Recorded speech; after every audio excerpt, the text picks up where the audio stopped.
Como yo les dije, antes de poder tratar el tema del principio de causalidad, era necesario abordar principio de identidad, ¿no es cierto? Porque en el principio de identidad las cosas son lo que son. Y no se puede hacer un razonamiento cuando no hay una identidad sólida.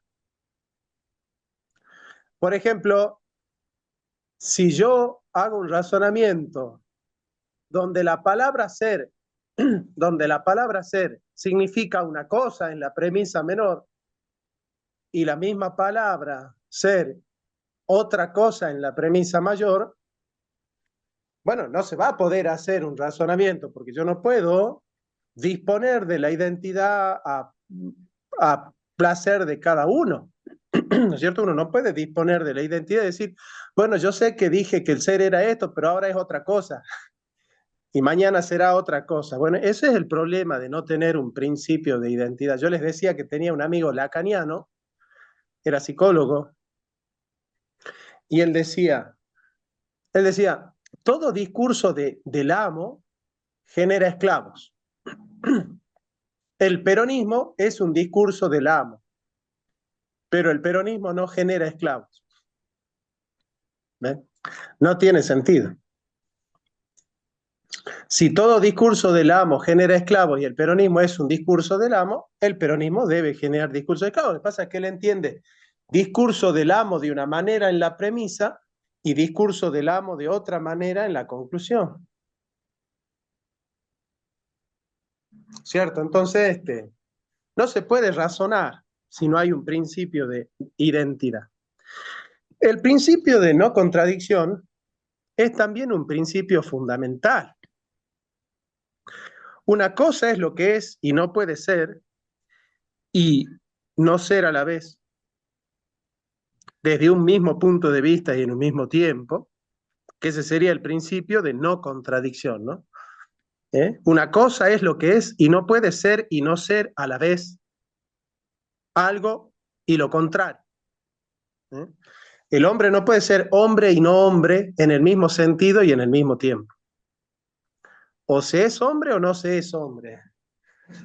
Yo no puedo afirmar y negar la propiedad, salvo que entienda por propiedad cosas diferentes. Por ejemplo, miren, vamos a hacer este análisis para que sepan de qué estamos hablando. Un teólogo puede afirmar que el hombre es bueno de alguna manera.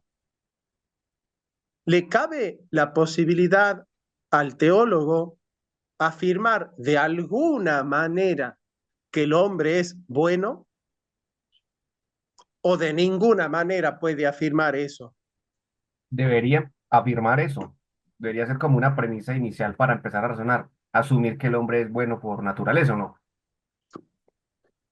Bueno, es que haría falta hacer precisiones. Haría falta hacer precisiones porque un teólogo puede afirmar que todos los hombres son malos por naturaleza también o no, y que son pecadores por naturaleza, ¿no es cierto? Pero tratemos de ver, a ver, yo voy a afirmar en un mismo texto, en un mismo libro, que el hombre es bueno, y también voy a afirmar que es malo, y voy a decir todo hombre es bueno y todo hombre es malo. Si yo no hago distinciones, ¿hay una contradicción ahí o no? Si no hago distinciones, si no hago aclaraciones, Sí. sí, hay una contradicción. Lo que yo les pregunto como teólogos a ustedes es lo siguiente. ¿Es posible afirmar que el hombre es bueno o no es posible de ninguna manera afirmar? Ustedes me dicen sí, sí es posible. Bueno, yo le pregunto, ¿bajo qué aspecto es posible afirmar que el hombre es bueno? ¿Bajo qué aspecto? ¿Bajo qué punto de vista?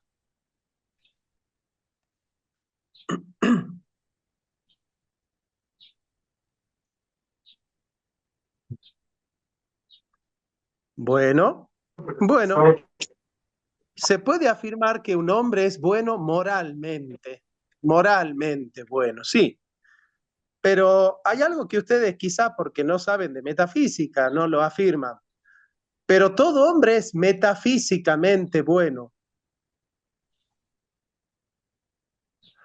¿En qué sentido? Yo me imagino que el que sabe un poco de Santo Tomás puede darse cuenta. Todos los entes, en cuanto que son esos entes, son buenos, porque la bondad es un trascendental. Y todo ente, en cuanto ente, si es ese ente, es bueno. Por ejemplo, toda mesa que tiene cuatro patas o que tiene una pata y es una superficie horizontal es buena, porque es mesa. ¿Se entiende? O sea, si no fuese buena, sería que no sea una mesa, que le falte algo que sea constitutivo de una mesa. ¿Se dan cuenta? Este libro es bueno porque tiene todo lo que necesita un libro para hacer un libro. ¿Se dan cuenta? Metafísicamente bueno. Aunque yo lo leo y después digo, no, es una porquería lo que está aquí escrito. Pero es metafísicamente bueno porque es lo que es. No sé si me entienden eso.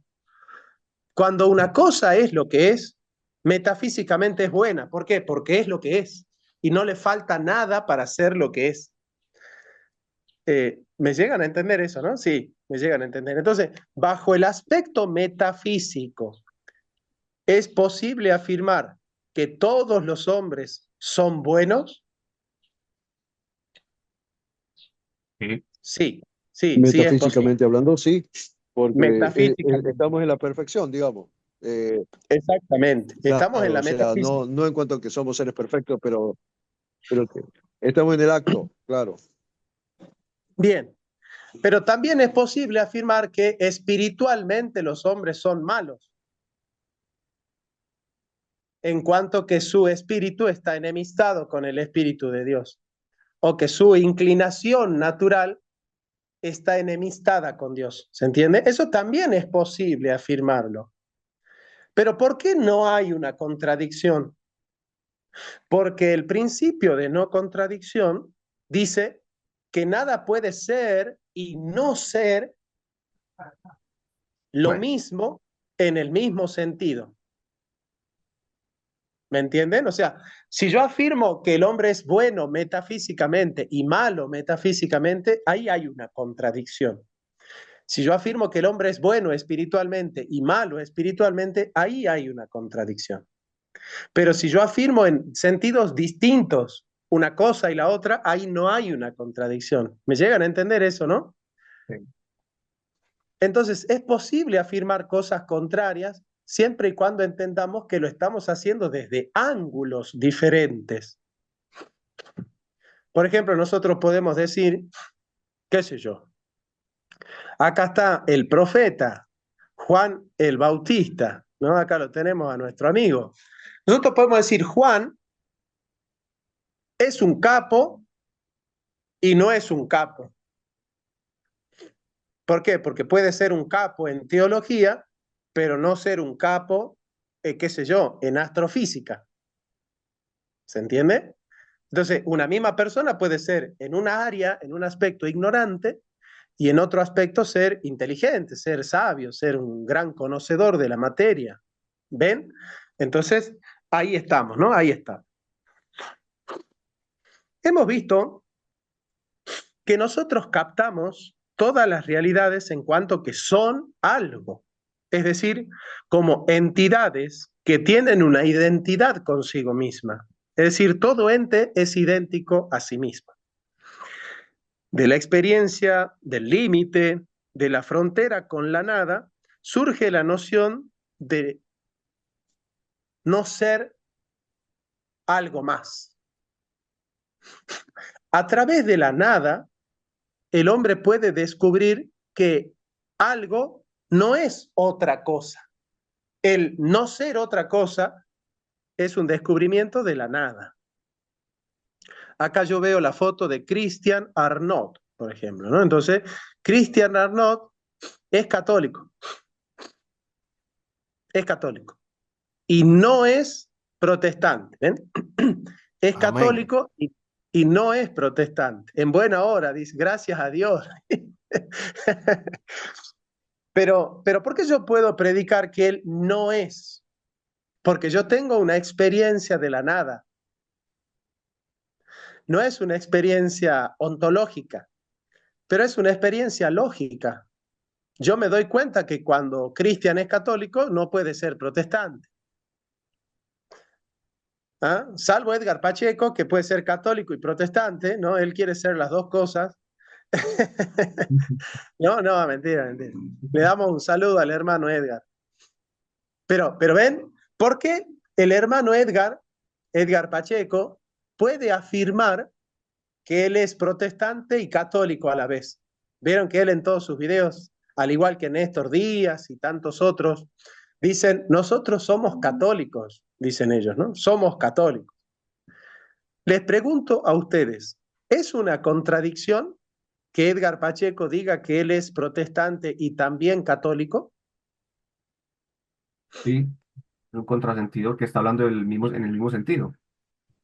No, no es una contradicción, porque Edgar Pacheco cuando dice soy protestante, está hablando de su teología, pero cuando él dice soy católico, no está diciendo que él es católico romano, él está diciendo que su iglesia es una iglesia universal. Okay. Entonces, está hablando en otro sentido. Por lo tanto, ahí no hay una contradicción. ¿Se dan cuenta? Podríamos o no estar de acuerdo con que los protestantes somos o no católicos. Eso sería otro debate. Lo que ahora estamos estudiando es que no es contradictorio que alguien en un sentido afirme ser protestante y en otro sentido afirme ser católico. ¿Me entendieron eso, no? Sí, sí. Bien. Entonces, ya nos metemos en el principio de causalidad. El principio de causalidad no deriva de la noción de ser tan directamente como los anteriores. Decir que hay algo no significa decir que sea ni causado ni incausado. Por ejemplo, de la noción de ser, si nosotros penetramos en la noción de ser, podemos descubrir en esa noción el principio de identidad.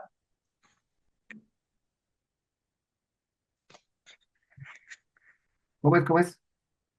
Si nosotros profundizamos en la noción de ser, ¿podríamos descubrir el principio de identidad en esa noción de ser? Por la esencia. Él ¿Cómo? participa de la esencia. Sí, eso no fue. Yo diría que sí, ese es el predicado de primer grado, ¿no? O el del segundo. Se predica la existencia suponiendo la esencia. Ah, bueno, bien, estuviste repasando. Estás haciendo trampa, porque estás repasando. Vos. Acá la idea del curso es que acá nadie lee nada, nadie entiende nada y nadie repasa nada. Es Hay que broma, es broma. repasar. Mirá, ciertamente esto es lo que hace, no sé si ustedes se dan cuenta que eso es lo que hace Parménides. Parménides descubre en la noción de ser el principio de identidad y dice el ser es y el no ser no es. Profundizando en la noción de ser, nosotros podemos descubrir el principio de identidad y podemos descubrir el principio de no contradicción, porque si el ser es, entonces el ser no puede no ser, porque eso sería una contradicción. ¿Ven? O sea, del principio del ser, nosotros podemos descubrir el principio de identidad y por el principio de identidad descubrir el principio de no contradicción. Sin embargo, el principio de causalidad no se desprende necesariamente de la noción de ser. Decir que hay algo no significa decir que ese algo sea necesariamente causado o incausado. ¿Se dan cuenta? O sea, el principio de causalidad es de otro orden, más complejo que los otros principios, como el de identidad, el de no contradicción o el tercero excluido. Por eso, si bien es un principio ontológico, no es un principio lógico. A ver si están acá, porque hoy me estoy sintiendo solo, tienen toda la cámara apagada, nadie está participando, se ve que ya están en vacaciones, ya están ahí con su piña, comiendo una piña. Escúchenme, ¿por qué el principio de causalidad no es un principio lógico? Esa es la pregunta que les hago. A ver, piensen mucho. ¿Por qué el principio de causalidad no es un principio lógico? ¿Por qué es ontológico? Está bien, pero ¿por qué? Por- ¿Por qué no es lógico? No es Porque las evidente. causas no están en la mente, sino en el ente. O sea, las causas Bueno, están. bueno, ahí está Arturo, ahí está, bien, bien Arturo, bien, bien.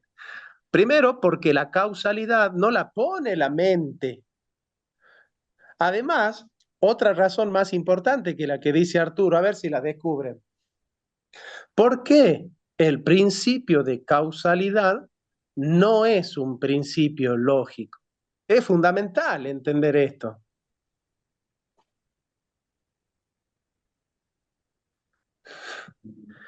No, Gabriel, no, no es por eso. No es por eso.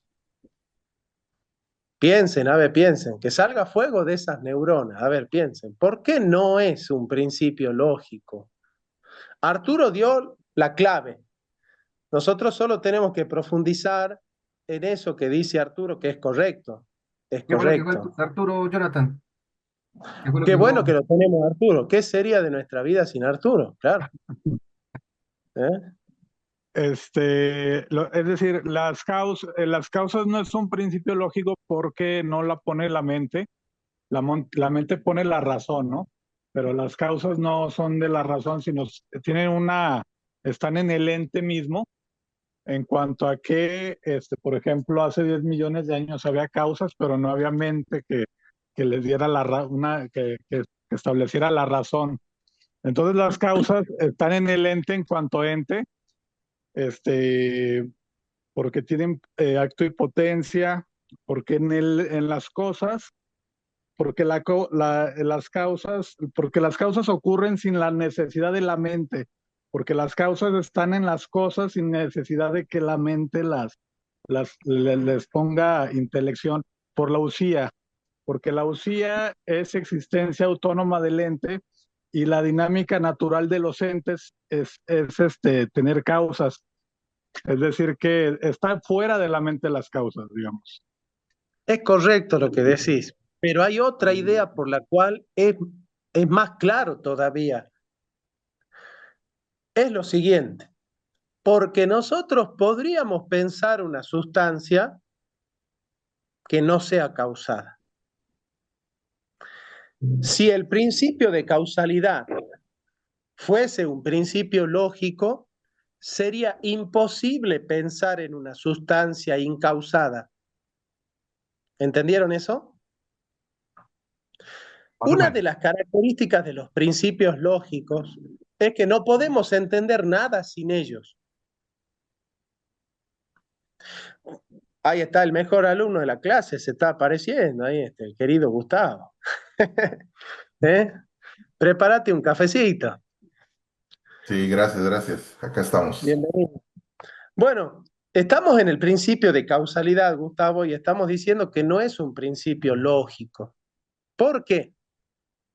Porque una de las características del principio lógico es que todo lo que se piensa se debe pensar con el principio lógico y nada puede pensarse fuera de ese principio. Por ejemplo, cuando yo pienso en Dios, ¿lo pienso con el principio de identidad o sin el principio de identidad?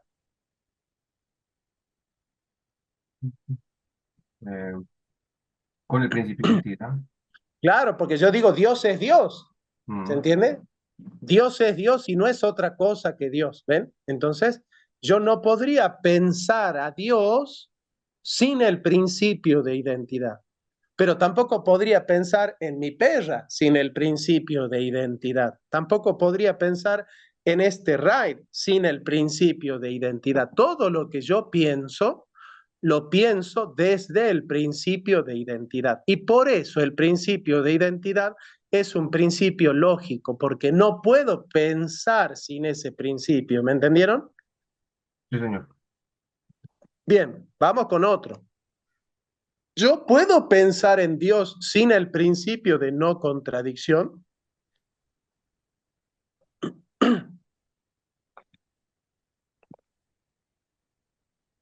No.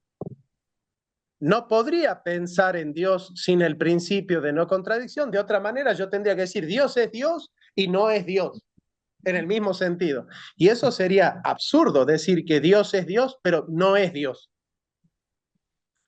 Entonces, el principio de no contradicción es un principio lógico porque yo no podría pensar nada fuera de ese principio. ¿Me entendieron? Bien. Lo mismo sucede con el principio del tercero excluido. Ahora yo les pregunto, ¿yo podría pensar en Dios sin pensarlo como causado? Sí, en este caso, sí. Bien, si yo podría pensar en Dios, pero pensarlos y no siendo causado, ¿es posible pensar algo de la realidad que no sea causado? De la realidad que no se ha causado. ¿Hay algo en el infinito mundo de realidades que no sea causado? Que no sea Dios, otra cosa. No, incluyendo Dios. Por eso dije, del Ah, infinito mundo ujú. de realidades entre las cuales está Dios, ¿existe algo que no sea causado? Sí, sí hay, Es Dios. es Dios, sí. Entonces, si hay una realidad que yo puedo conocerla y la puedo conocer sin ser causada, ¿el principio de causalidad es un principio lógico? No, porque dijimos que el principio lógico tiene una prerrogativa y es que todo se tiene que pensar con el principio lógico. Si hay algo que se puede pensar correctamente sin el principio, sin ese principio no es lógico. ¿Me entendieron? O sea, una de las características de los principios lógicos que no se puede pensar sin ellos. Pero yo podría pensar en Dios sin pensar en el principio de causalidad. ¿Se dan cuenta? Por lo cual, el principio de causalidad es ontológico, tiene que ver con el ser de los entes. Es más, ¿quieren que sea más riguroso todavía? No es un principio ontológico, no es constitutivo del ser de las cosas, es constitutivo del ser de los entes, no de Dios. Por lo tanto, es un principio óntico, es un principio del ente, no del ser, sino del ente. Entonces, el principio de causalidad es un principio óntico, es un principio del ente, porque todos los entes son causados. Pero Dios no es un ente, ¿o sí? Mm, Cristian dice más o menos, no, Dios no es un ente, Dios es el ser. Exacto, en un aspecto, bueno, lo que pasa es que ahí hay muchas escuelas, pero en un aspecto Dios nunca va a ser ente, pero si uno quiere predicar el ente de alguna manera lo pudiera predicar Dios, pero bueno, está bien. No, no es ente, Dios es ipsum essens subsisten, o sea, solamente Ahí está. el ese que subsiste. Claro, de predicar de Dios el ente sería algo muy impropio, diría un profesor, ¿no? Impropio. Bueno, entonces, nosotros llegamos al principio de causalidad una vez que hemos constatado que las cosas no tienen en sí mismas la explicación de su ser. Las cosas no tienen en sí mismas la explicación de su ser. Las cosas. Exactamente. Hecha esta constatación, hay que buscar un ser que dé razón de la existencia de lo que consideramos ser explicado por otro. Entonces, las cosas tienen dos tipos de razón. Tiene razón de ser por sí misma o tiene razón de ser por otro. Pero no puede haber una entidad que no tenga una razón de ser. Yo sé que muchos van a hablar de que el principio de razón suficiente es anterior al principio de causalidad. ¿Bajo qué aspecto? El principio de razón suficiente dice nihil est sine rationem o sine fundamentum. Nada es sin una razón de ser. Nada es sin una razón. Todo tiene una razón de ser. ¿Eso lo entienden? No La causa importa de eficiente. qué estemos hablando, si No, la estamos causa hablando... final. Eso sería la causa final, Jonathan. Bueno, no, la razón de ser en realidad es la causa eficiente. Aquello que hace que... Aquello por lo cual una cosa es, digamos, ¿no?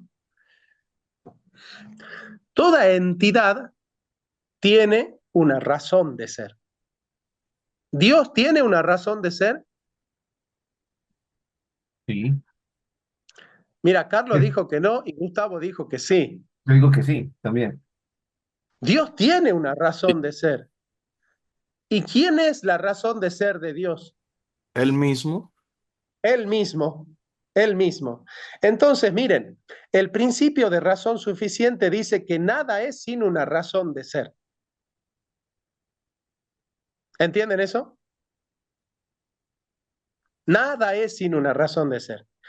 ¿Dios está adentro de ese principio o Dios está afuera de ese principio? Adentro, adentro de ese principio. Pablo dice adentro. Hay uno que tiene una cara, mamita, que están perdidos, parece que se han quedado ahí en el corso. A ver,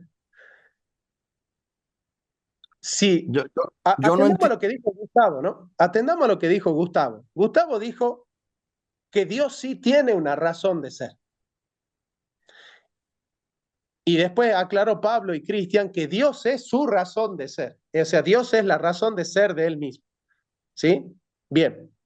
Entonces, si Dios tiene una razón de ser y los entes también tienen una razón de ser, Dios está adentro, el principio de, no con, el principio de razón suficiente contempla a Dios, Dios está dentro de ese principio de razón suficiente o está afuera del principio de razón suficiente.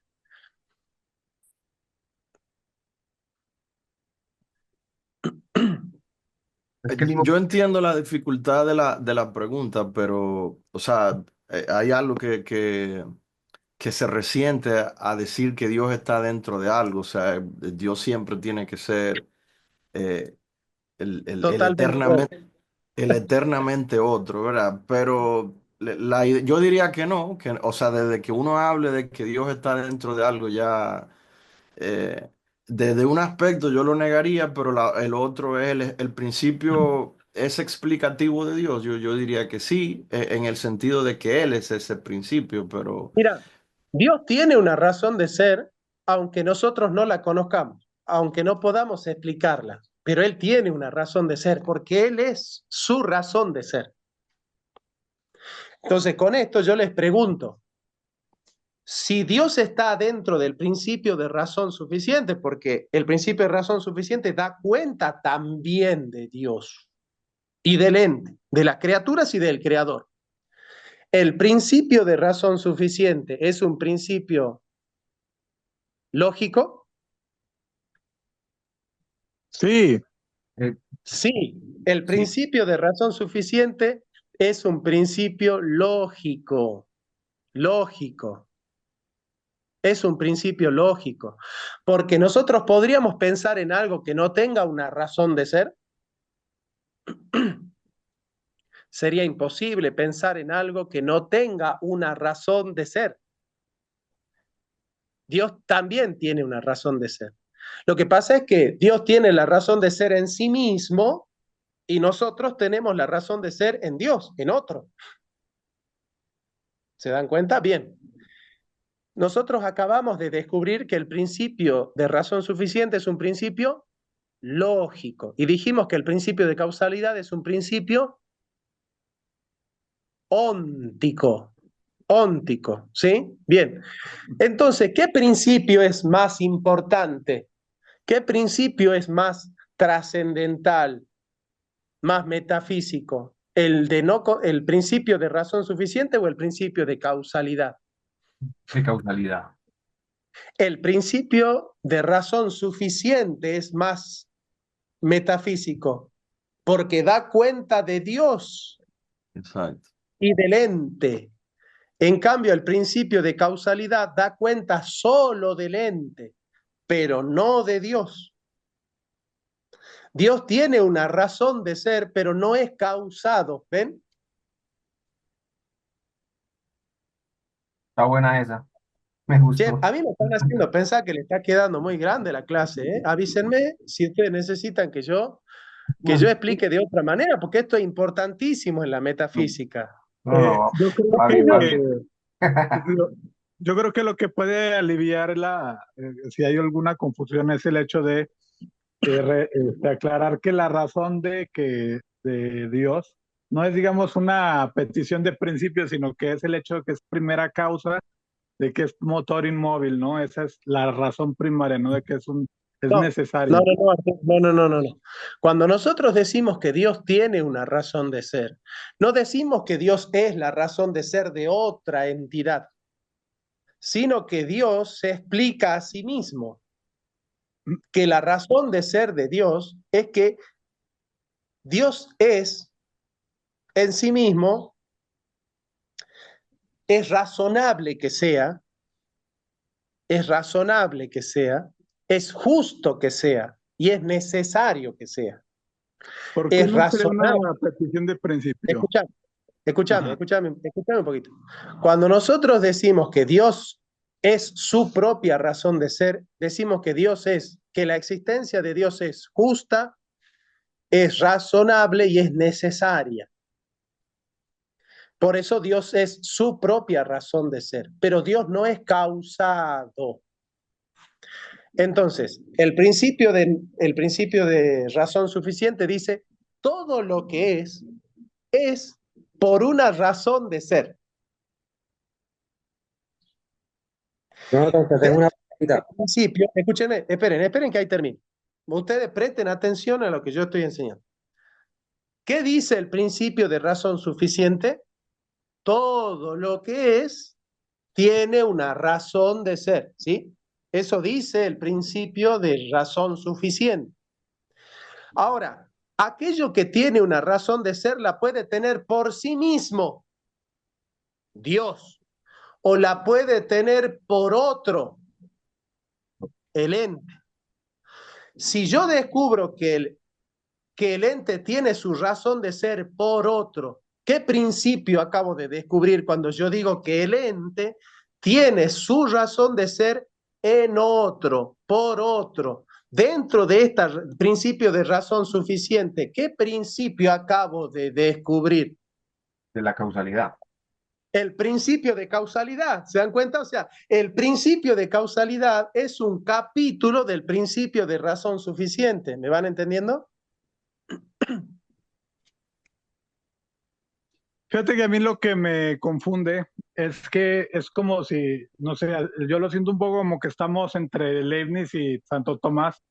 Entonces, yo como tomista difícilmente pensaría en el principio de razón suficiente, pero no sé, es decir, ¿en dónde se da esa comunión entre pensar, eh, o sea, no sé, no sé, lo estoy viendo como si lo estuvieras diciendo como un abordaje mixto entre Santo Tomás y Leibniz. Y el tema de fondo es que precisamente como tomistas no acudimos, ¿no?, al principio de razón suficiente, por eso me confunde eso. Ahí está, yo te explico, mirá. Ciertamente, cuando yo combatí el principio de razón suficiente para hacer inteligible las 5 vías, es porque las 5 vías no están basadas en el principio de razón suficiente, sino en el principio de causalidad. Aquellos que confunden el principio de causalidad con el principio de razón suficiente usan para explicar las 5 vías el principio de razón suficiente. Y yo estoy explicando ahora que para el ente cabe el principio de causalidad. ¿Se entiende, Arturo? Sí, digamos que bueno, es qué menester tiene la razón en todo esto fundamental, ¿no? O sea, ahora sí que desde Leibniz, ¿no? Más o menos. No, pero olvídate de Leibniz. Olvídate de Leibniz. Vamos de nuevo. Presten atención porque yo veo que algunos me ponen cara como que no entendieron. Cuando ustedes todos me pongan cara de que están contentos de que han entendido, vamos a avanzar. Pero si no, no. Yo veo cara de preocupado, alguno que no está entendiendo un poco. A ver. Existen principios lógicos. ¿Cuáles son los principios lógicos? Los principios lógicos son el principio de identidad, el principio de no contradicción, el principio del tercero excluido. ¿Se entiende?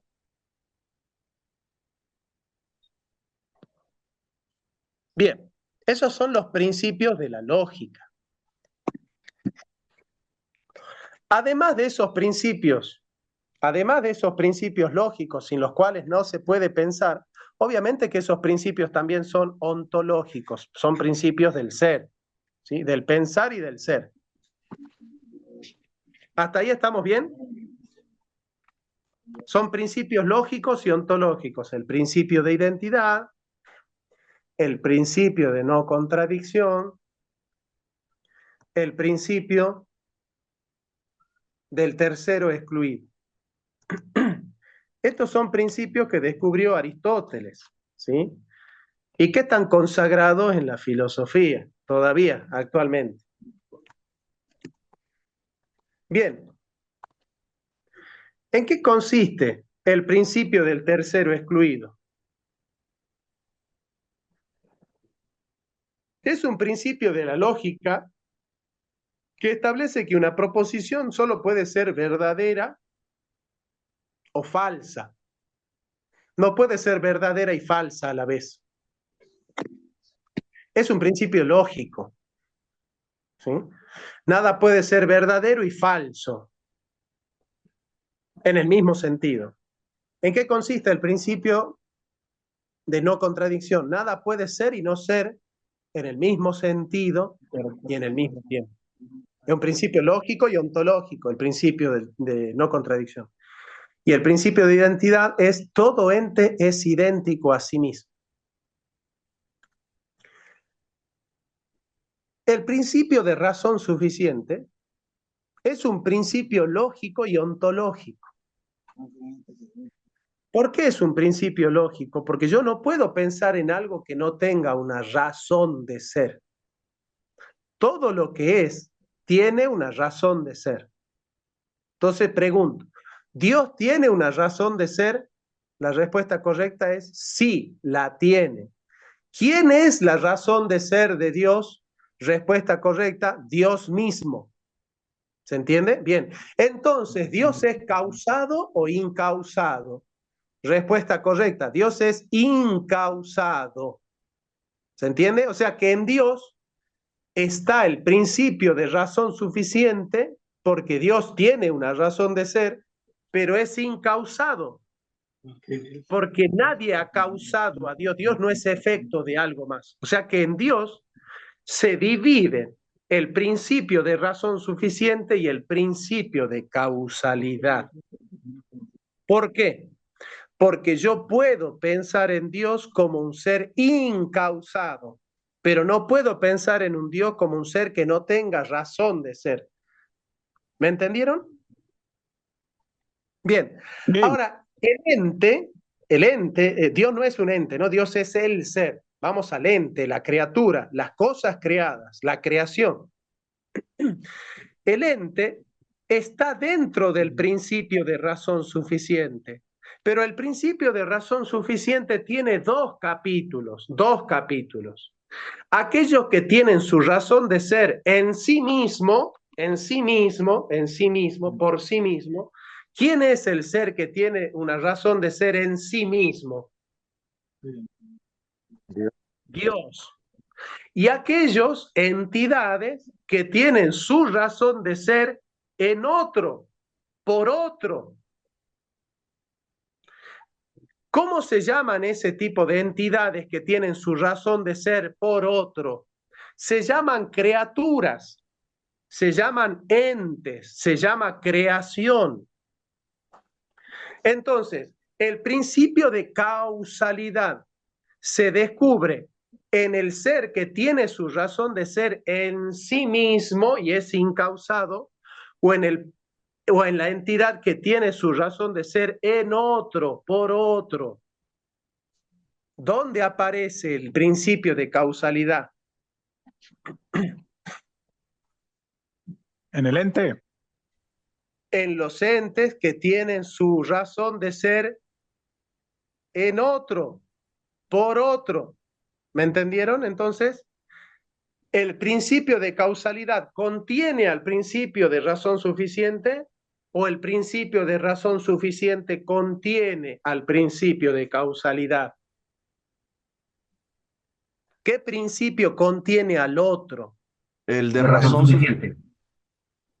A ver, Cristian. El de razón suficiente contiene al de causalidad. El principio de razón suficiente contiene el principio de causalidad. El principio de causalidad es un capítulo del principio de razón suficiente. ¿Me entendieron? Porque el principio de causalidad vale solamente para Vale. aquellas entidades que tienen su razón de ser por otro, por otro. Para aquella entidad que tiene su razón de ser en sí mismo, el principio de causalidad no vale.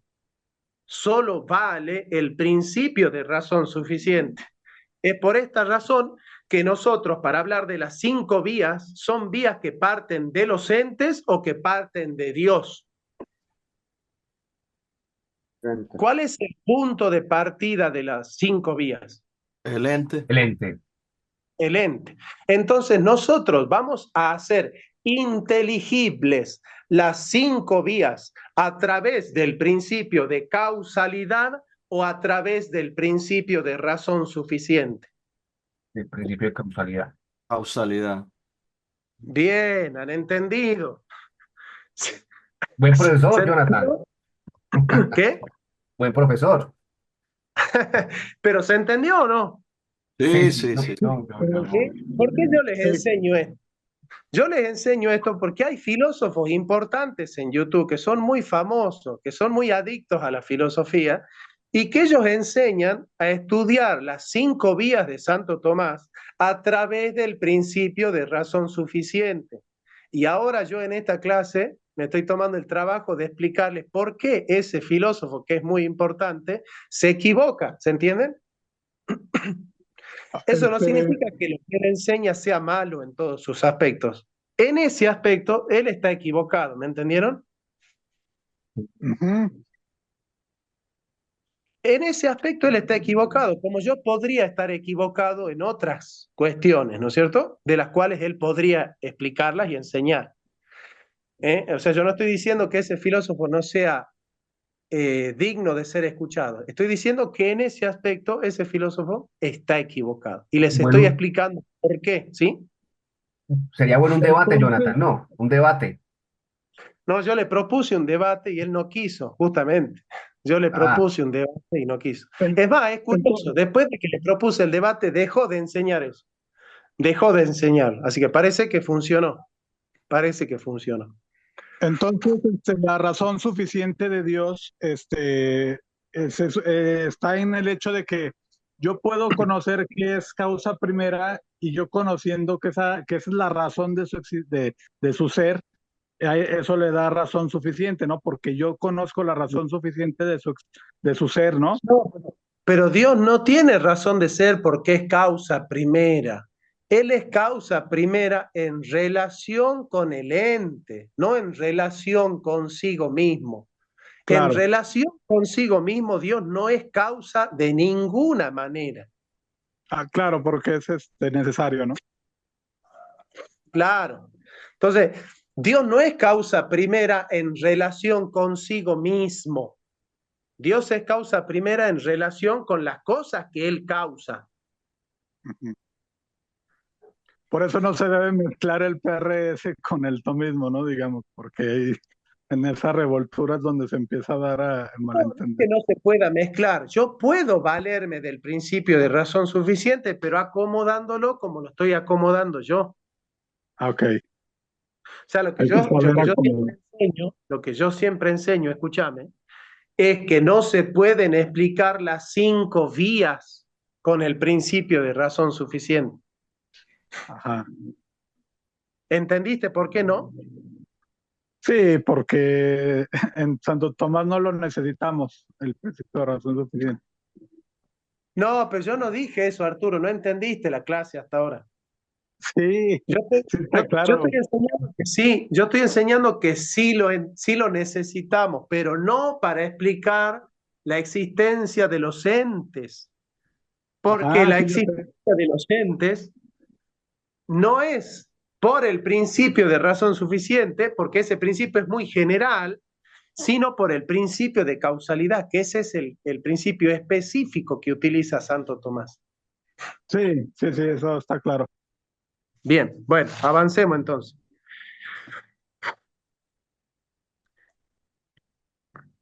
Entonces, el principio de razón suficiente dice, todo lo que es tiene una razón de ser y la puede tener en sí mismo o la puede tener por otro.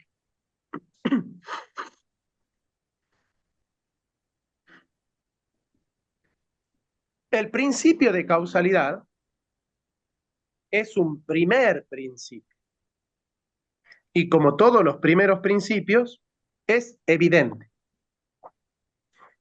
Es evidente que todo lo que es por otro. ¿No es cierto? Eso es evidente.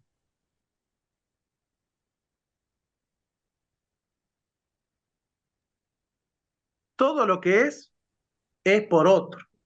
¿Sí? Ustedes pueden toparse con algo que no sea por otro.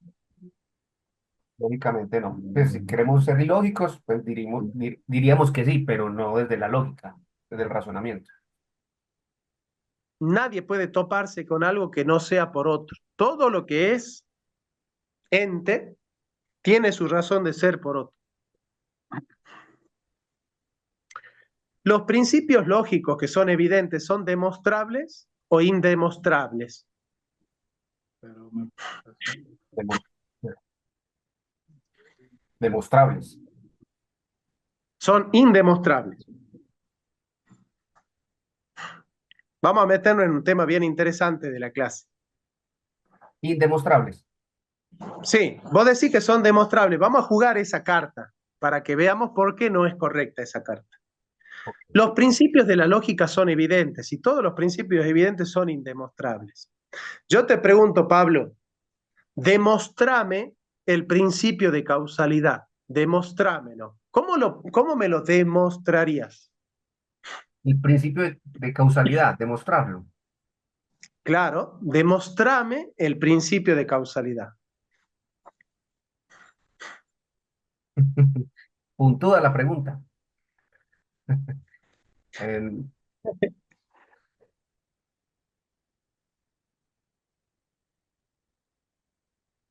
bueno, no sé, tendría que uno recurrir a la física, al tema de la evolución, como para explicar el devenir de los entes, pero me Miren, quedaría corto, o sea, miren, escúchenme lo que les voy a decir porque esta clase es muy corta y es muy simple de entender. Es muy simple de entender.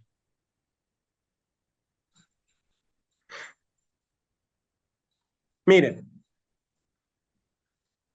los principios de la lógica son evidentes, ¿sí o no? Sí, bien, vamos.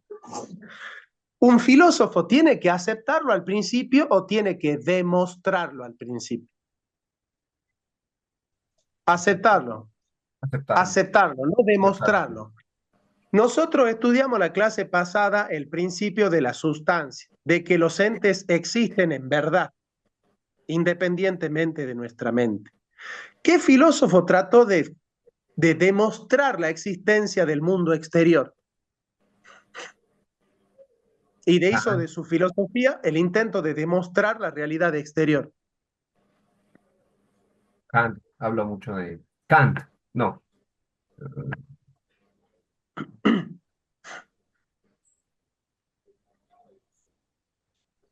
¿Qué filósofo hizo de su filosofía un intento de probar la existencia del mundo exterior? Descartes.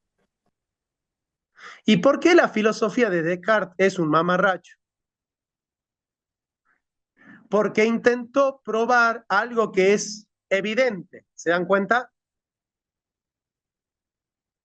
No se puede probar lo evidente, se tiene que aceptar y hacer filosofía desde ahí, pero no probar eso que es evidente. ¿Cómo yo te puedo probar que existe mi perra? Mirá, vamos a decir, chicos, yo les voy a probar que existe mi perra. Miren, ahí está. Salúdenla a la perrita, ahí está. Yo les probé que la perra existe.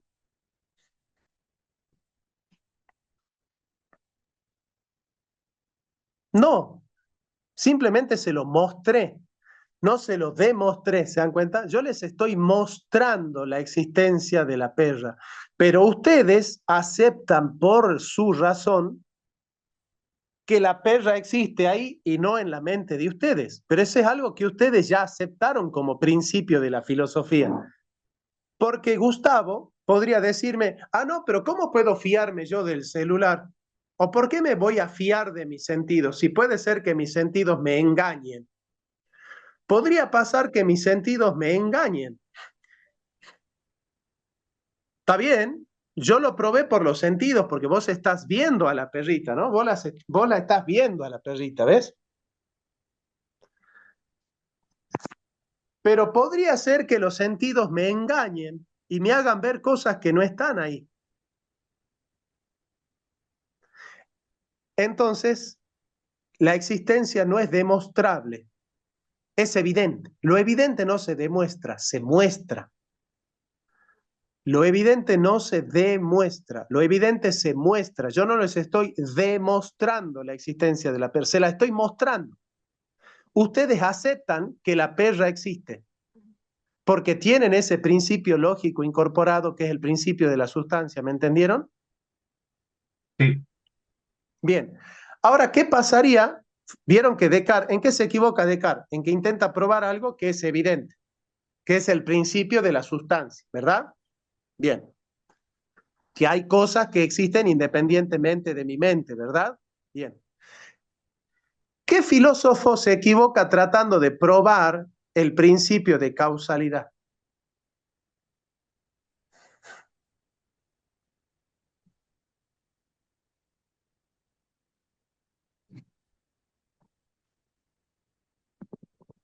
Ya dijimos que René Descartes se equivoca.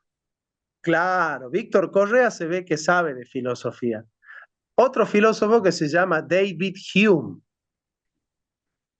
David Hume hizo de toda su filosofía un intento de probar el principio de causalidad. Como no pudo, lo negó al principio. Como Descartes quiso probar que existe la realidad fuera de la mente y no pudo probarla, puso a la razón como fundamento. Cada vez que nosotros negamos uno de estos principios, ¿hacemos buena o mala filosofía? ¿Vale? Mala filosofía. Entonces, ¿qué es lo que va a decir Hume? Por ejemplo, ¿no? Hume era un abogado, no sé si saben eso ustedes. Él era un abogado. Y a él le había tocado el caso de un hombre que apuñaló a su mujer y la mató. La mató. Y David Hume estuvo tramando una argucia argumentativa para probar que en realidad él no la mató, Entonces, ¿qué le dijo al juez? Le dijo así, mire juez, es cierto que mi defendido tenía un cuchillo en las manos. Y es cierto que el cuchillo se introdujo en el vientre de la mujer.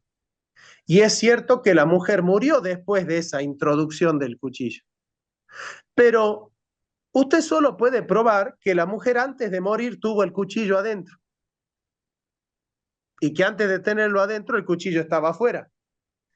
Pero que algo haya sucedido antes de otra cosa no significa que lo que sucedió antes sea causa de lo que sucedió después. Podría pasar que ella haya muerto de otra causa que desconocemos. Por ejemplo, dice Hume, nosotros estamos acostumbrados a que hay truenos y llueve. Pero nosotros no sabemos si llueve porque hay truenos. Simplemente es una costumbre que nosotros tenemos, que antes que suceda una cosa, estamos acostumbrados a que sucedan otras cosas. Nosotros articulamos esos fenómenos, pero nosotros hemos creado con nuestra mente el principio de causalidad y lo aplicamos a la realidad, pero ese principio no está en la realidad. Por ejemplo, miren, ¿no? Miren una cosa. Este papelito está arriba. Yo lo suelto. Ahora está abajo. ¿Vieron? El papelito está arriba. Yo lo suelto y ahora está abajo. David Hume diría, ¿ustedes pueden probar que el papelito cayó porque yo lo solté? David Hume dice, no. Solo pueden probar que antes de haber caído yo lo tenía en mi mano. Pero no que se cayó porque yo lo solté, sino que antes de caerse yo lo había soltado. Que algo suceda antes no significa que sea causa de lo que sucedió después. Entonces, ¿qué es lo que dice Hume? Vamos a explicar un poco lo que dice Hume.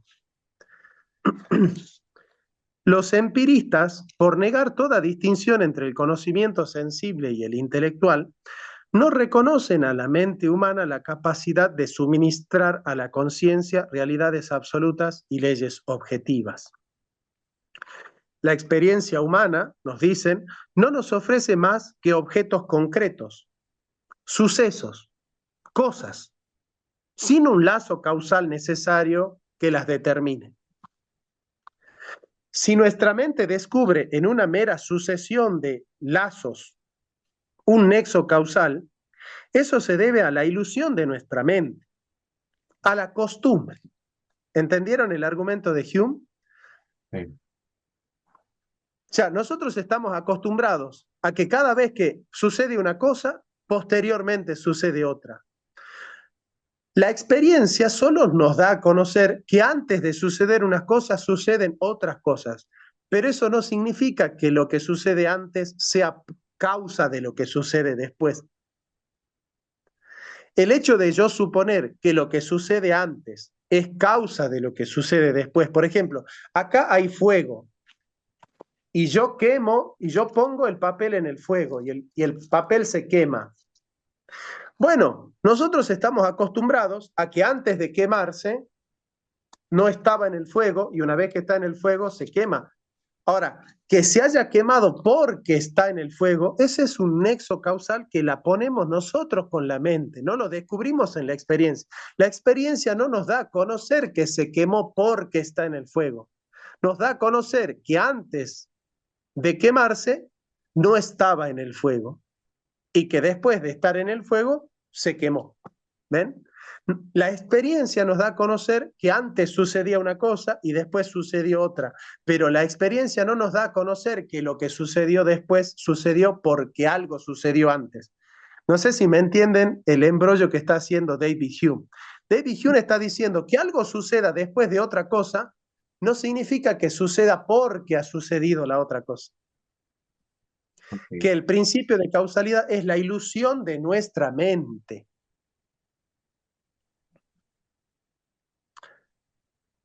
¿Cuál sería el problema de David Hume?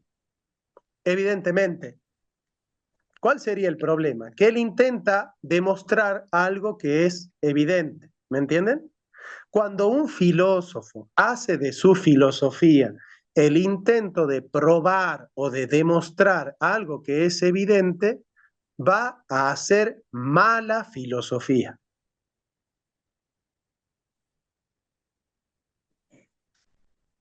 Mala filosofía.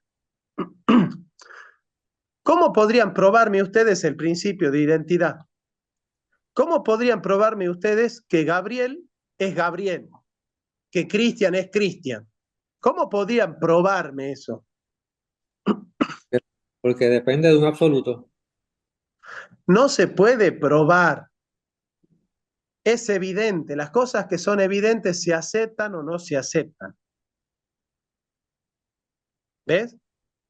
Por ejemplo, yo voy a tratar de probar que Christian Arnaud es Christian Arnaud.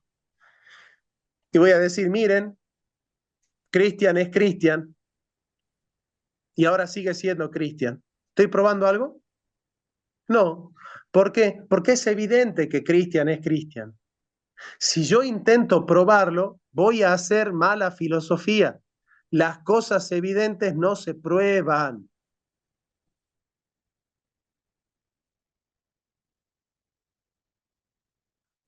O yo acepto que Cristian es Cristian y podemos hablar, o niego que Cristian es Cristian y hay que llamar a la policía. Porque es así. Si yo tengo un amigo que me dice Jonathan no es Jonathan, yo no tengo que hacer más nada. Tengo que llamar al 911 y llamar a la policía. Que lo lleven preso, porque no se puede hablar con alguien que te dice Gustavo no es Gustavo.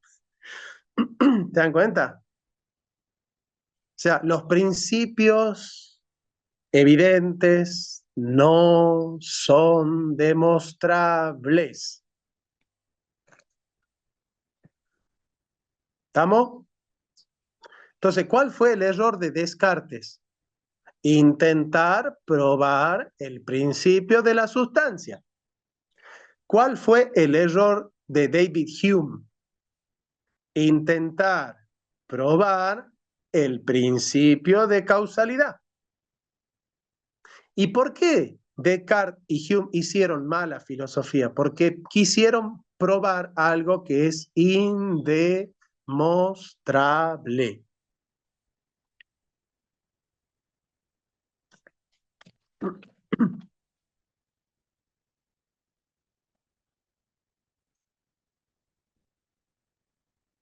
¿Entendieron, muchachos? Sí, muy bien, muy bien. Es evidente que esto, si yo lo pongo al fuego, se quema. Nosotros aceptamos que hay una causalidad porque es un principio óntico. Lo conocemos por inducción. ¿Se entiende? A ver, yo por ejemplo, ¿no? Pongo la mano en el agua, se moja.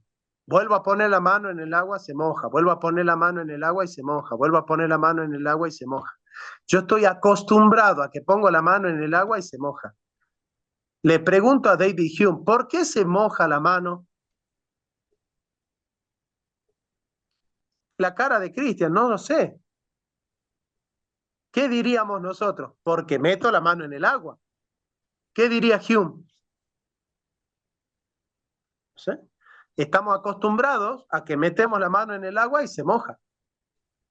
¿Sí? Pero no sabemos que se moja porque metemos la mano en el agua. Es nuestra costumbre. Es una ilusión de la mente, el principio de causalidad. Ahora, ¿cuál sería el problema de un mundo donde no exista el principio de causalidad? Si no existiera un influjo entre la causa y el efecto, ¿por qué castigamos a los malos y premiamos a los buenos? Si no hay causalidad, es totalmente ilógico que haya imputabilidad de culpa o de pena en una persona. ¿Por qué? ¿No es cierto? ¿Qué es el problema que trajo a Hume a defender? Y saben que lo liberó, que el asesino quedó libre por culpa de lo que hizo Hume. Quedó libre, porque Hume lo convenció al juez de su filosofía. Y le dijo, usted solo puede probar que antes de que la chica se muere, mi cliente le puso el cuchillo en la panza, pero no puede probar que ella se haya muerto por eso. Sí, querido Cristian. No sabía las razones de que Hume pensara así. Yo de lo que lo recuerdo era así, de que él fue uno de los primeros filósofos que empezó a cuestionar la idea tradicional del libre albedrío y era uno de los primeros que empezaba a decir que realmente hay cierto tipo de determinismo en el hombre y cuando actúa. Y no sabía que esta era la causa, pero lo recuerdo por ahí y hace perfecto sentido que teniendo él esa manera de pensar, pues entonces quiera precisamente desligar al hombre de cierto tipo de responsabilidades y culpabilidades y que luego socialmente quisiera que este tipo de cosas no existieran. Tampoco conocía esa anécdota, pero ahora sí entiendo porque él era uno de los primeros que creía que se debían cambiar socialmente los sistemas de culpabilidad, de retribución y ese tipo de cosas. Pero Mirá vos. hace sentido. Claro. Profe, Sí. yo voy a salir en defensa del gremio. Ah, ahí está mi querido amigo, el Fede. Este es el doctorazo, el abogado acá argentino, que estamos hablando mal de David Hume, que es un abogado, y este Fede, como es corporativo, es sindicalista, este lo va a defender a Hume. ¿Cuántas A ver, personas Fede. reciben puñaladas y no mueren? ¿Cuántas personas reciben tiros y no mueren? ¿Por qué vamos a decir nosotros que necesariamente se deriva de que alguien reciba un tiro en la cabeza y se siga a la muerte? Yo puedo presentar 400 casos que tipos que han recibido tiros en la cabeza y no han muerto. Vos sabés que esto que decís es interesante, Fede, porque podría pasar que yo, por ejemplo, le meta un cuchillazo a una persona y la persona muera, qué sé yo, de un ACV, pongámosle. Y sin embargo, yo soy ¿Sabe cuál es el? culpado de la muerte de la persona. Este es un caso penal de laboratorio, profe. Yo, A a ver, ver, contame. entro en una habitación a matarlo al amante de mi mujer. ¿Está Sí, bien? sí, Yo yo he entro para eso. premeditado. ¿Ah? Entro para eso. Entro a matarlo. Le pego 2 tiros y me voy. Resulta que una hora Sí, antes, el segundo amante de mi mujer ya lo había matado al primero. Y yo le he pegado 2 tiros a un cadáver. ok. ¿Qué he hecho yo?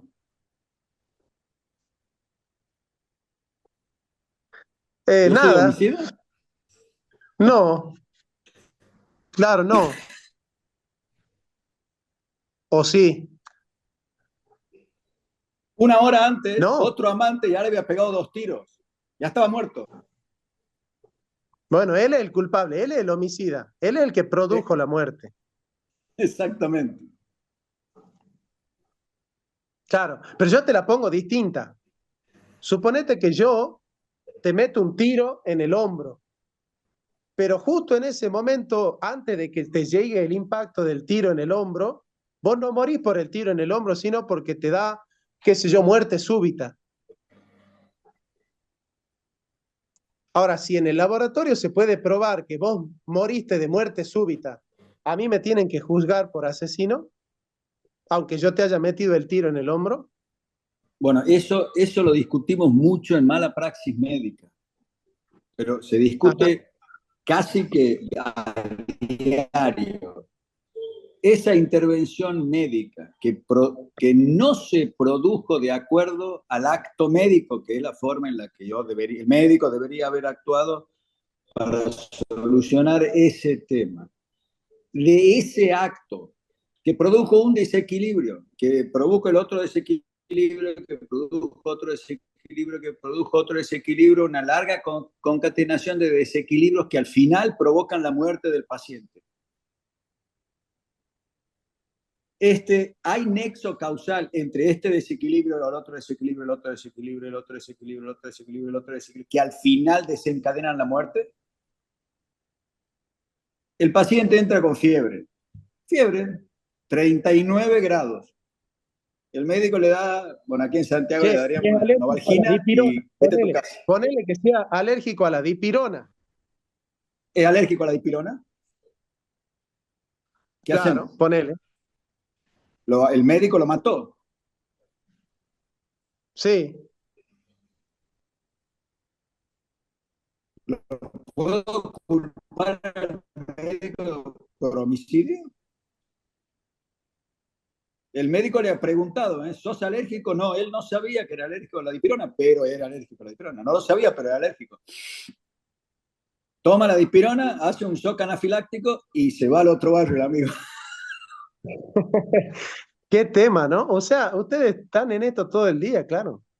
No, para nosotros estamos, el rompimiento del nexo causal es casi salvarlo o no al cliente. Yo choco mi auto, mi cliente choca el auto. ¿Dónde está el nexo causal con todos los arreglos del auto? Bueno, se rompió el paragolpe, sí.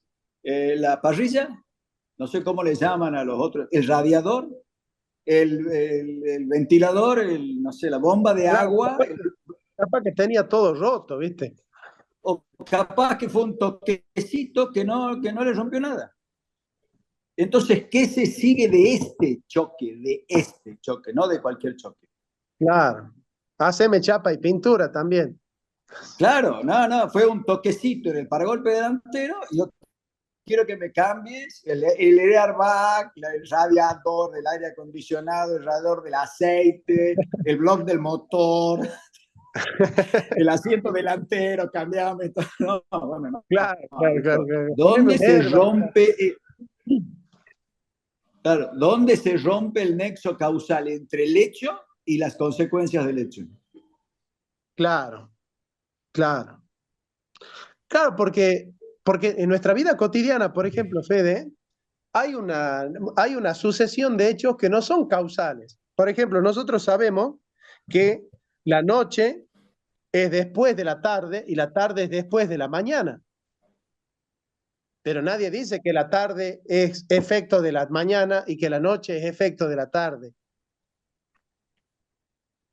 ¿Me entendés? O sea, el día no causa la noche y la noche no causa el día. Sin embargo, la noche es después de la mañana y la mañana es después de la noche. Pero no hay un nexo causal. Exactamente. No es necesario que sea así. Claro. Por ejemplo, aquí en Argentina, de un accidente de tránsito que no tiene lesiones físicas, no se sigue daño moral. No se sigue daño moral. Sí. Salvo que el choque sea de un auto de colección, que sacaste tu Rolls Royce de 1930, te choca, bueno, te van a dar daño moral. Pero si no hay lesiones físicas, no hay daño moral. ¿Por qué? Porque se entiende que de ese choque, las consecuencias de ese choque no llegan a tu psiquis. Si hay lesiones físicas, sí. Bueno, ahí empezamos a discutir. ¿Qué lesión física? ¿Cuál ha sido qué cantidad? ¿Cuál ha sido el tiempo de curación? ¿Afecta la cara? ¿No afecta la cara? ¿Trae una discapacidad? ¿No la trae la discapacidad? Por eso el rompimiento la concatenación necesaria del hecho con sus consecuencias para nosotros es fundamental. ¿Y hasta dónde llegan las consecuencias? Porque si no, vos me chocaste el auto. Vos me chocaste el auto y mi auto no podía andar. Entonces yo, que es un caso que se dio en Argentina, yo iba al casino a jugarle una ficha, iba al hipódromo a jugarle a ganador al caballo A que ganó. Y yo le iba a jugar $1.000.000 de pesos. Entonces, por tu choque, yo no jugué ese $1.000.000 de pesos, no he podido ganar el Gran Premio de Palermo, no he podido comprar acciones en Apple, que después hacerme millonario. ¿Hasta dónde voy a pagar? ¿Hasta dónde vas a pagar vos? Claro. Te entiendo que nosotros uno puede... mira qué bueno, claro. Yo puedo decir, justo estaba yendo al encuentro de un tipo que me iba a regalar $2.000.000 y yo me chocaste y no llegué. Así que me tenés que pagar esos 2 millones. Pues sí. Es la famosa pérdida de chance. Está escrito, los changos tienen imaginación para todo. Pérdida de una chance, le decimos en Argentina.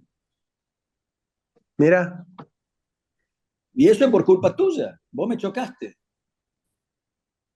claro, o sea, nos estás explicando, bueno, por qué un abogado se ha metido con este tema, ¿no? Como David Hume. Exactamente. O sea, estás diciendo cómo un abogado no va a meterse en esos temas si ese tema es vivienda del derecho, digamos, ¿no? Pero porque mi cliente va a pagar por su culpa hasta donde el nexo causal, hasta donde las consecuencias necesariamente lleguen. O hasta donde Entonces, se pueda demostrar. exactamente. Entonces Mira, vivimos en esa pelea. Nosotros vivimos en ese trance, digamos. perfecto. Está perfecto, Fede. Está bueno lo que decís porque, claro, ahora nosotros le estábamos dando a Hume como gallego a la gaita y bueno, vos nos explicás a nosotros más o menos por qué el tipo se ha metido en esa, ¿no? Pero a ver, ¿cuánta gente entra al hospital con un tiro en la cabeza? ¿Cuánta gente? Ujú. ¿Todos están muertos? Y no, No. ¿Por qué vas a seguir de que mi cliente debe ser condenado a muerte, perdón, condenado a homicidio porque le pegó un tiro en la cabeza al otro? No se sigue necesariamente la muerte. El tipo entró en coma al hospital y el médico lo mató porque le puso una dipirona y era alérgico. claro. Qué, qué buen debate este, che. Está buenísimo, está muy bueno. Che, a ver, Gustavito, ¿vos tenés una pregunta para hacer? Sí, ahora tratando de aplicar esto que escucho, el argumento que yo escucho no es tanto los hechos, sino cómo percibimos las cosas como las causas. Entonces, sí hay unas causas, pero el cómo los percibimos es lo que llega a distorsionar la realidad. Yo creo que No, por eso... lo que llega a decir Hume es que no existe el nexo causal, que el nexo causal es un postulado de la razón, que nosotros con la razón articulamos la sucesión de hechos como hechos causales. ¿Se entiende? O sea, lo que Hume dice es algo que no es tan absurdo en ese sentido, ¿no? Lo que Hume dice, mirá, vos no podés probar el nexo causal, vos podés probar que antes de suceder una cosa sucedió la otra. Vos podés probar la sucesión de hechos, que los hechos se han sucedido, que La primero pasó esto. concatenación. ¿Cómo, Fede? La concatenación de hechos. Vos podés probar la concatenación de hechos, pero vos no podés decir que esto pasó por esto, y esto por esto, y esto por esto, y esto por esto. Eso ya es más difícil porque dice Hume, eso no es evidente. No es evidente, no es evidente que por esto pasó esto, y por esto pasó esto otro, y por esto pasó esto otro, y por esto pasó esto otro. Eso es algo que la razón va articulando. La razón articula, pero no es algo que está dado en los hechos. En los hechos se da la concatenación, pero no la causalidad. La causalidad, dice Hume, es un principio de la razón, es la razón la que coloca ese principio en las cosas, pero en las cosas no hay una causalidad, dice Hume. Bueno, eso es lo discutible, ¿no? Eso es lo discutible, porque nosotros podríamos decir que nosotros no conozcamos la causa de una cosa, no significa que esa cosa no tenga una causa. Yo creo que ahí Hume se equivoca. ¿Se entiende? Yo puedo decir que la causa es remota y extraña y compleja. ¿Se entiende? Por ejemplo, yo tendría un debate con Fede y le diría, mira, Fede, lo que pasa es que Hume niega ontológicamente la causa. Y no se puede negar ontológicamente la causa. Lo único que se puede decir es que esa causa es incognoscible, o que es remota, o que es compleja, o que es difícil de ser conocida, pero no de que no existe la causa. Lo que hace Hume es negar que exista la causa verdaderamente. Y yo creo que ahí está el problema filosófico. En este Salomón, caso, perdón, una sí, cosita, nada más. Entonces, en este caso, el principio de la causalidad está de cierta manera siendo determinista. sí, En cierta manera, sí. Por ejemplo, piensen en el principio de indeterminación de Heisenberg. Ustedes saben que cuando nosotros queremos conocer, por ejemplo, la longitud de la onda de un electrón, para conocer la longitud de la onda de un electrón, nosotros tenemos que proyectar un haz de luz en el electrón. Pero cuando nosotros proyectamos el haz de luz en el electrón para que el electrón reaccione y nosotros podamos conocer la longitud de la onda del electrón, nosotros en esa proyección del haz de luz, de fotones, perturbamos el fenómeno y lo alteramos.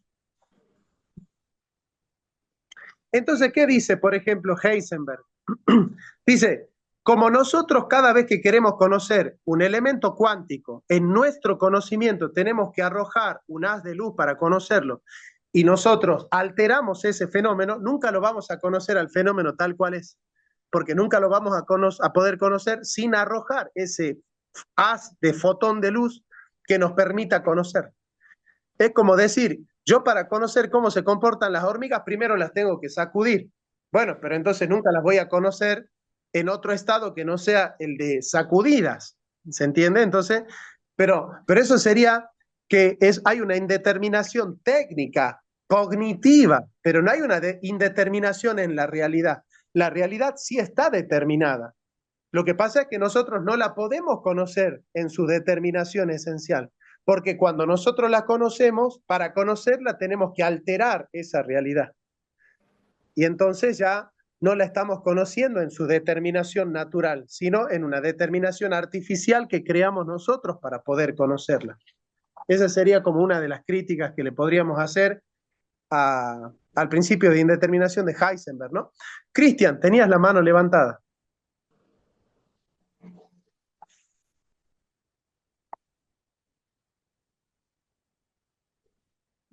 Hermano, tenés el micrófono apagado. Perdón, gracias. Que antes de entrar a lo del principio de indeterminación, era hacer un comentario respecto a lo de Hume, y ahora aplicándolo a esto. Por ejemplo, en el catolicismo, como nosotros mucho tiempo tuvimos el control de las cortes y de las leyes, pues siempre se hizo una distinción entre lo que moralmente, a lo que uno tenía culpa espiritualmente y a lo que uno tenía culpa civilmente. Entonces ahí yo imagino que Federico se quedaría contento con ganar la parte civil, penal, judicial, pero la iglesia te iba a excomulgar o te iba a imponer una sanción moral por tu intención. O sea, si tú entraste a la habitación con la intención de pegarle 2 tiros al adúltero, pues ya espiritualmente te podíamos poner una sanción porque no importa lo que tú causes, sino la intención que tú tenías. Y luego le dejamos a los abogados cuál es la pena social. Entonces, negar el principio de causalidad por lo que se puede penalizar a una persona legalmente, es lo que todos estamos de acuerdo, que era una Claro, muy mala aplicación de el Hume. tema que te podría decir, Fede, es, ¿y cómo podés conocer vos mi intención? ¿Cómo podrías vos descubrir mi intención? ¿Cómo podrías saber vos que yo quise matarlo? No, Salvo que la haya una idea, confesión.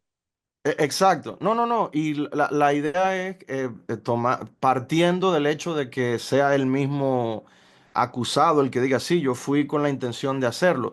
Fede no va a dejar de defenderlo por eso. Diga, mira, aunque tú fuiste con esa intención, usted, juez, no le puede imponer una pena a él de muerte porque ya el adúltero estaba muerto. Ya sé lo que va a decir Fede. Fede le va a decir al cliente, mirá, vos podés decir que confesaste bajo coacción esa cosa. Entonces vos vamos Bueno, a pues probar que estabas coaccionado, ¿no, Fede? O algo así. Mirá, mirá, mirá, mirá, mirá. Claro. Efectivamente, mi cliente fue sometido a tormentos para efectuar esa manifestación, la cual impugno inmediatamente. Es Claro, más, sí, lo hago. yo acepto el concepto vertido en el alegato por el abogado de la contraria, el doctor Ramos, Pero yo no niego el principio de causalidad. Yo lo que digo es que el principio de causalidad no me es imputable. Mi cliente no provocó esa causa. Yo no sé si el hecho tiene o no tiene causa, situación que no vamos a discutir en el tribunal, pero no le es imputable a mi cliente. Qué va, Esa causa no le es imputable a mi cliente. Si es que la hubiera. Después se preguntan por qué asociamos a los abogados con los sofistas, ¿no? Pero está buena esa. Salvó la clase y salvó al cliente al mismo tiempo, ¿eh? Claro, pero y Fede te va a decir, yo tengo que salvar a mi cliente, ¿qué tengo que defender la verdad? Yo acá estoy trabajando para mi cliente, no para la verdad. A mí la verdad no me paga el sueldo. Claro, a mí me paga el sueldo el cliente, no la verdad. ¿Qué venía a defender la verdad ni qué 8 cuartos? Claro, claro. La verdad no paga honorario, doctor. La verdad no paga honorario.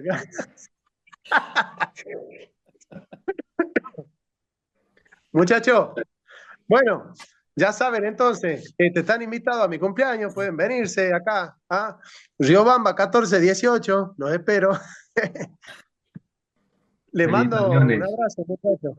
La clase que Felicitaciones, viene, Jonathan. les digo la clase que viene, lo que vamos a ver, ¿ah? Para que, este tema le va a encantar a Cristian. Vamos a estudiar el principio de participación y la analogía del ser. Pásenme el teléfono del abogado. Claro, ¿quién no quiere tener un abogado como Fede? ¿Sabe qué, no? Con Fede te va a la guerra, hermano.